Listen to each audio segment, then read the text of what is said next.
Hi, and welcome. If you're here for the first time, please subscribe and share this video. It's a big help.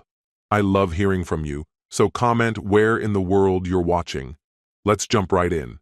From the very beginning, Maxwell knew that heading into the Atacama Desert would stretch both his physical endurance and mental resilience. The project he had committed to was among the boldest ever launched by the Eldridge Institute of Astrophysics. Months had been devoted to perfecting calculations, untangling complex schematics, and engaging in deep theoretical discussions. But now, the theory had to meet reality, right here beneath a sky that seemed tailor-made for solar exploration. The desert, with its barren expanse, provided precisely what their instruments required: endless clear skies, arid air, and a stillness so complete it felt as though time itself had paused. It was an ideal setting for capturing the sun's faint, low-frequency vibrations.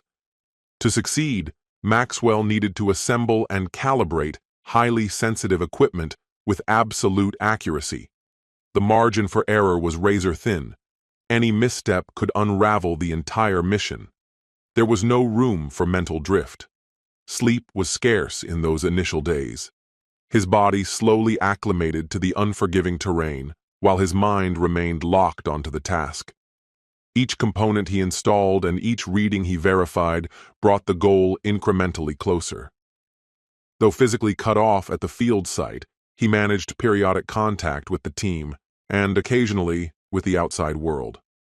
The unreliable internet made video chats nearly impossible, so most conversations with his wife, Lydia, were reduced to brief text messages. Her replies were short, almost perfunctory.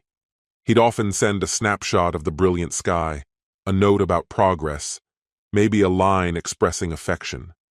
She'd respond with a thumbs up, a terse nice, or a plain love. He tried not to overanalyze. Perhaps she was just tired, swamped with her own obligations. He reassured himself it was just a phase, something temporary. Yet a quiet discomfort began to grow. At first, he assumed it was homesickness, but slowly, the feeling sharpened into something deeper, an emotional distance that hadn't been there before. Lydia had always been somewhat understated in her messages, but she used to share glimpses of daily life, photos of dinners she'd made, updates about her plants, moments from walks with her sister. Lately, those glimpses had vanished. All that remained were detached, obligatory replies. He had mentioned several times how much he was looking forward to returning home, how he was counting down the days. The fourth time, her response had been, "We'll see how things go." He stared at that sentence for a long time, unsure if it was meant as sarcasm, uncertainty, or unsettling honesty. Was it simply poor phrasing, or something slipping between the cracks? As he worked under the blazing desert sun, that duality weighed heavily on him. Professionally, he was achieving everything he'd set out to do. Personally, however, a quiet unraveling was taking shape, something vague, yet persistent. Still, the project wrapped up successfully. The data flowed in exactly as predicted. His teammates, though spread across the globe, celebrated the win. Then came the day to depart. He carefully dismantled the instruments, checked every connection, packed everything with methodical care. But even as he focused on each step, one thought clung to him. What would going home feel like now? When his plane touched down in Boston, he moved swiftly through the terminal, heart pounding with both excitement and unease. After 3 weeks away, all he wanted was to hold Lydia close again. He found her standing near a column, her handbag clutched tightly, almost like a shield. Her body was rigid, and her eyes avoided his. He smiled warmly, approached, and reached out to hug her. She offered a kiss that felt routine and absent of warmth. When she asked about the expedition, he eagerly described its success, hoping to bridge the gap. She listened, but her expression remained unreadable, her attention flickering. The silence between them thickened, her quietness more telling than any words. He tried to ignore it. On the drive home, He filled the space with a light story about the Chilean crew. Her reply was brief. She tapped on her phone, said she had a headache. He offered to stop for medicine, but she declined. Back at home, he unpacked wordlessly, showered, grabbed something to eat, and went to bed early. He held on to the hope that being together again would soften the distance, that maybe she just needed time to readjust. The next morning, she moved briskly through her routine, sipped her coffee, and said she had to head into work. When he offered to walk her to the car, she politely refused, saying she was already late. Left behind, Maxwell stood in the kitchen, eyes fixed on the half-finished mug she'd left on the counter. Her scent lingered faintly, but she felt impossibly far away. A knot of unease tightened in his chest. Before he could sink deeper into the feeling, a loud knock interrupted his thoughts. 3 sharp, urgent raps at the door. He crossed the room, opened it, unsure of what or who he'd find.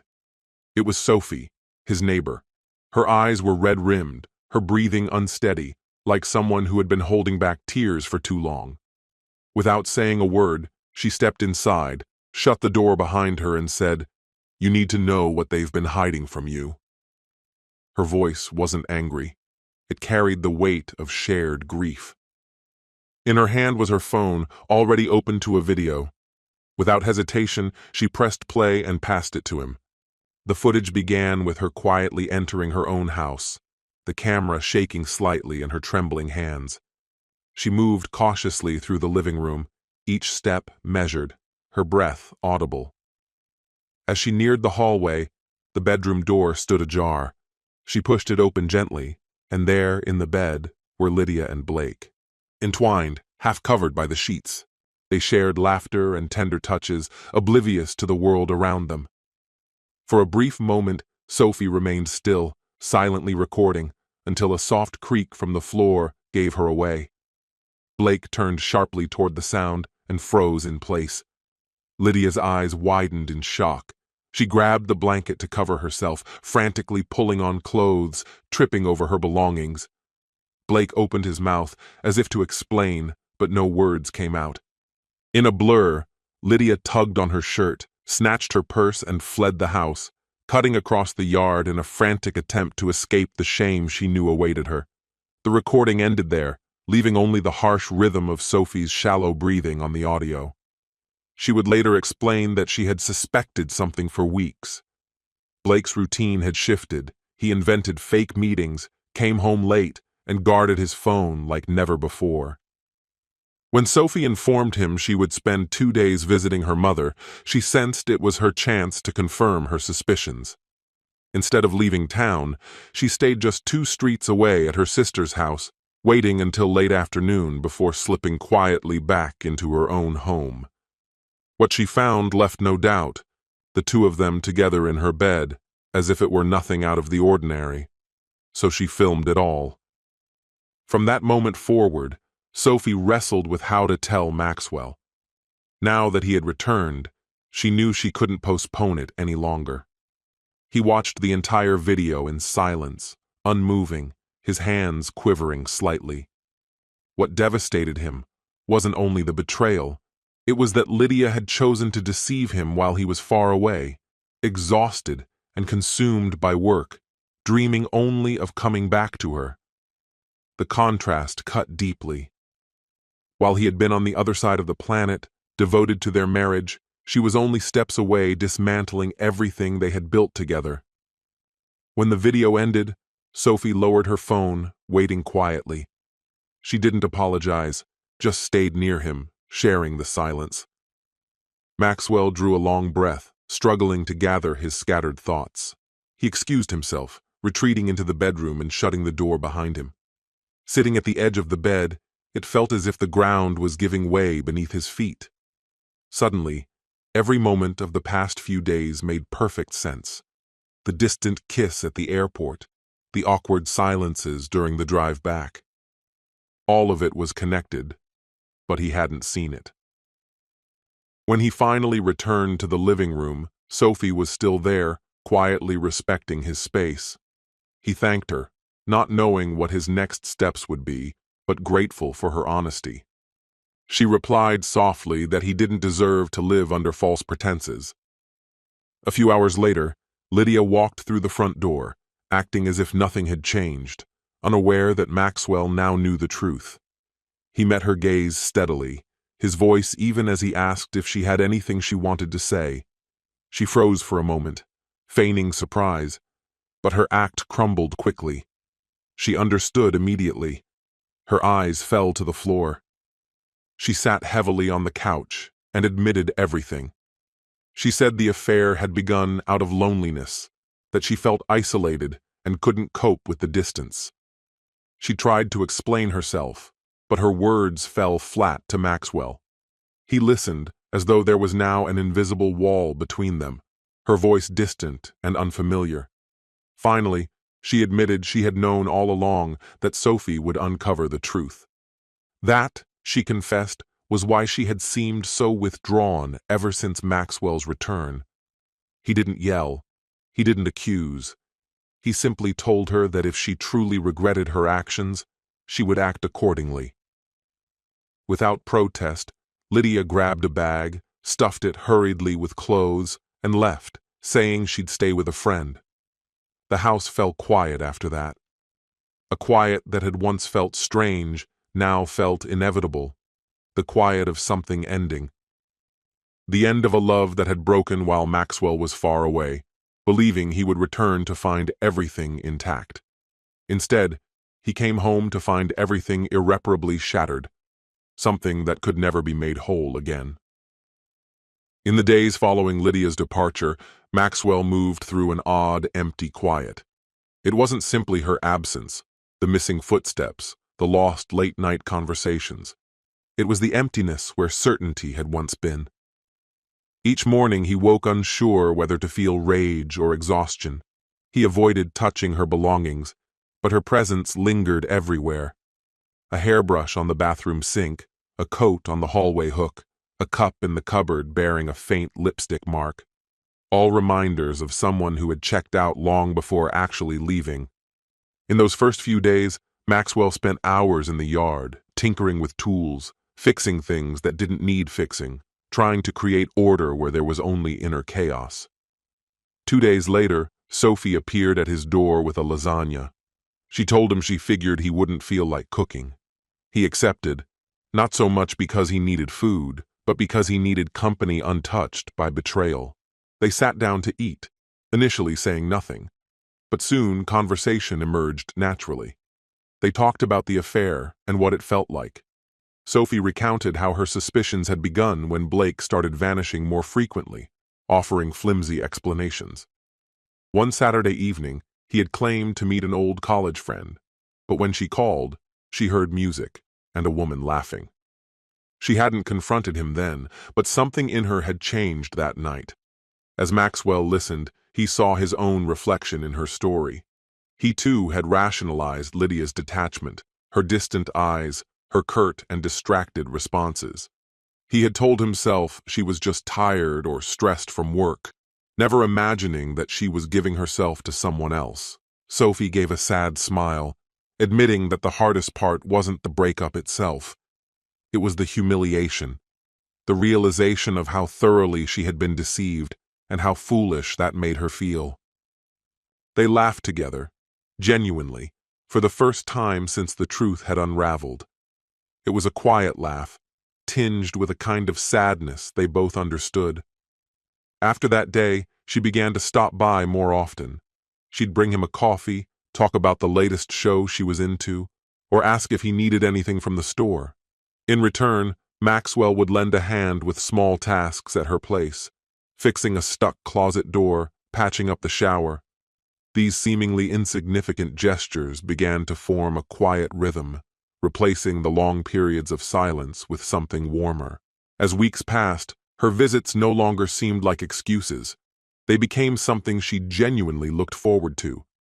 Soon, they were taking evening walks through their neighborhood, sometimes sitting on a park bench to share bits and pieces of their stories. One evening, as they talked beneath the fading sky, Sophie asked him if opening up to someone again scared him. He thought for a moment before answering. Not fear, exactly, but a discomfort at trusting someone new. She understood. A broken heart, she said softly, turns into a maze with no obvious way out. That moment created a quiet connection between them. Neither was chasing romance, yet they were finding something rare, peace, and an ease born from sincerity. They carried their pasts with them, still aware of what they'd lost. Perhaps that's why each glance, each light touch, carried so much weight. Slowly, their bond deepened, a hand resting lightly on a shoulder, laughter coming more easily, their eyes lingering just a bit longer. Then came a night when they finally spoke of the people they used to be, of the lives they'd lived before. After sharing their histories, Maxwell reached for her and held her close. She didn't move away. In that embrace, silent and still, something shifted. The weight they had each been carrying seemed to lift, just a little. It wasn't a sudden impulse or reckless emotion. It was an unspoken agreement between two tired hearts, no longer willing to suffer alone. From then on, everything changed, quietly but unmistakably. They began to share responsibilities, open up about their thoughts, and even talk about the future. The names of their exes stopped coming up. Their attention had shifted to what had emerged from the wreckage, a new possibility neither had expected. It was Sophie who brought up the idea that they should finalize their divorces on the same day. She believed it would help them close the doors at once. For Maxwell, the idea carried a quiet symbolism. It felt almost poetic. They contacted their lawyers and set up back-to-back appointments at the same courthouse. On the drive there, they talked about how strange life could be. Just months before, neither of them would have imagined being here.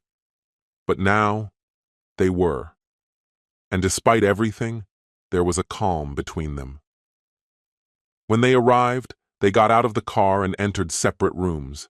They signed the papers. When they stepped back outside, they were no longer legally tied to anyone else. But something intangible now tied them to one another.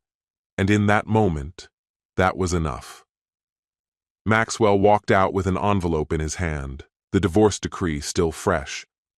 As he headed down the hallway, he saw Sophie a short distance away, waiting. Their eyes met. No words were spoken, but in that glance, something unshakable passed between them. He walked to her, took her hand, and held it with quiet resolve. They both understood. What had ended wasn't just a legal relationship. It was a chapter built on avoidance, silence, and half-truths. Now, they were stepping into something new, not as shattered people, but as ones who had faced the truth and chosen to move forward. As they exited the courthouse and began descending the steps, they noticed two familiar figures on the other side of the street. Lydia and Blake stood there, each holding their own envelope, the finality of their choices evident in their faces.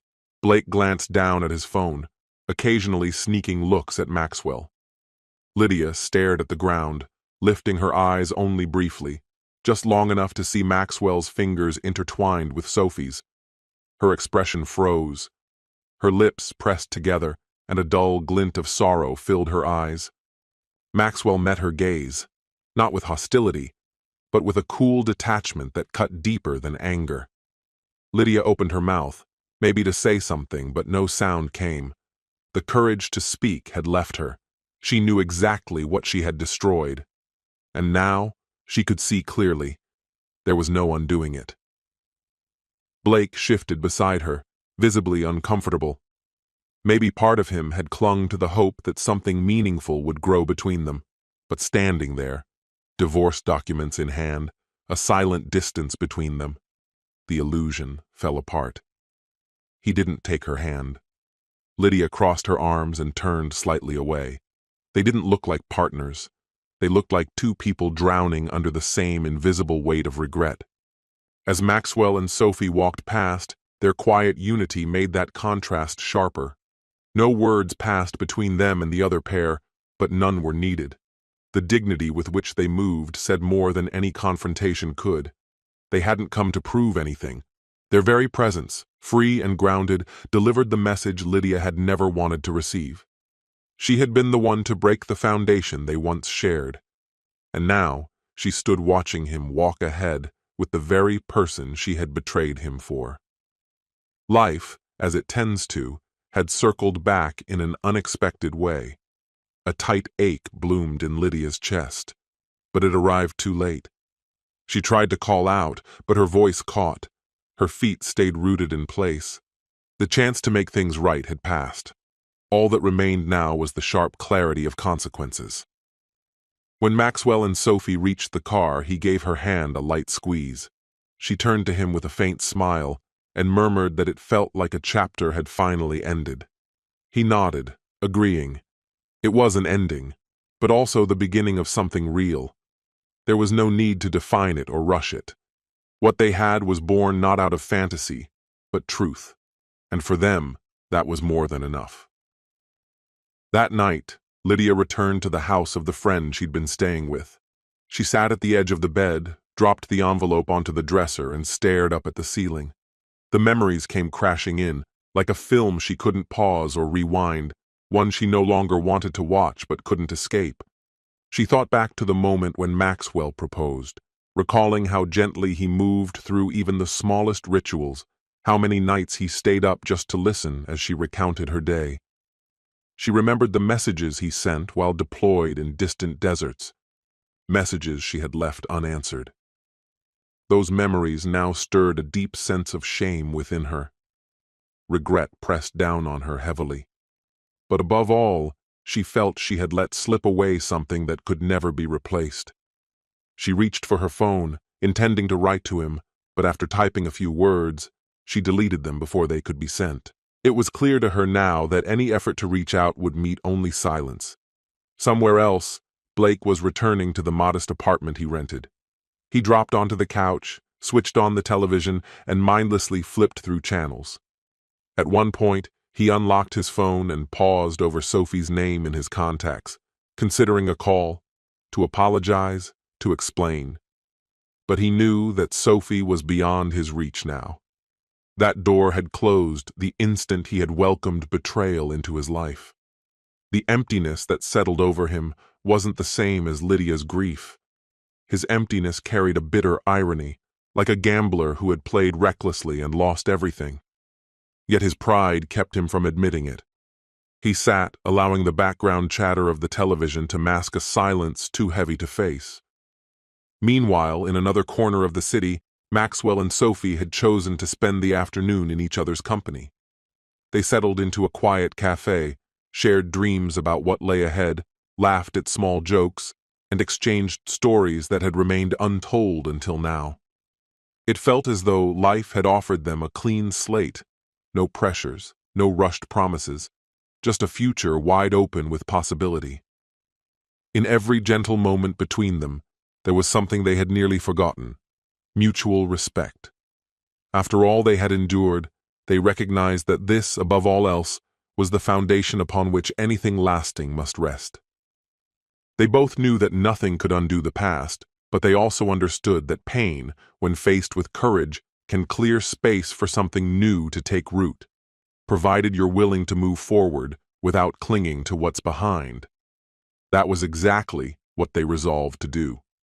They chose to walk together, hand in hand, not out of bitterness or to prove a point, but because they genuinely wanted to, because they decided to start anew with someone who had seen them at their worst and still chose to stay. That, they realized, was the greatest truth. At times, life must break you apart so you can discover who will patiently help you gather the broken pieces without asking for anything in return. And when you find that person, their presence comes to mean far more than anything lost along the way.